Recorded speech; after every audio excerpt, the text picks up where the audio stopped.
દાહોદ શહેરમાં આજે જૈન સમાજના બે ગુરુ ભગવંતોનું ઐતિહાસિક મિલન થયું હતું. મોટી સંખ્યામાં શોભાયાત્રામાં શહેરીજનો પણ જોડાયા હતા.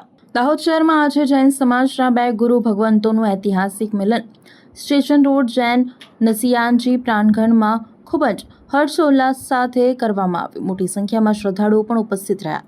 પરમ પૂજ્ય પ્રાકૃત આચાર્ય ચતુર્થ પટ્ટાધીશ આચાર્ય શ્રી 108 સુનિલ સાગરજી મહારાજ અને પરમ પૂજ્ય અંતર્મ આચાર્ય શ્રી 108 પ્રસન્ન સાગરજી મહારાજ આજે સવારે પદયાત્રા વિરાહ કરી અને શહેરના સ્ટેશન રોડ શેઠજીની નસિયાજી ખાતે પહોંચ્યા હતા. અહીંયા સમાજ દ્વારા બનાવેલા સ્ટેજ ઉપર સવારના 7:30 કલાકે ખૂબ જ હર્ષોલ્લાસભેર બંને ગુરુઓનું મિલન થયું હતું. બંને ગુરુ ભગવંતો એકબીજાને ગળે મળ્યા હતા. ઐતિહાસિક પ્રસંગે વિવિધ વેશભૂષામાં સજ્જ લોકો અને બેન્ડ બાજાના સથવારે એક અનન્ય વાતાવરણ ઊભું થયું હતું અને બંને ગુરુ ભગવંતોના મિલનની ક્ષણો કેટલાય લોકોએ પોતાના મોબાઈલમાં કેદ કરી હતી.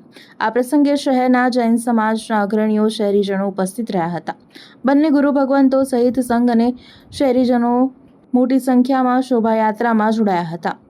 શોભાયાત્રા શહેરના રાજમાર્ગો પર ફરી મહાવીર શેરી પુષ્પદંત નિલય પહોંચ્યા હતા અને અહીંયા ધાર્મિક કાર્યક્રમો યોજાયા હતા.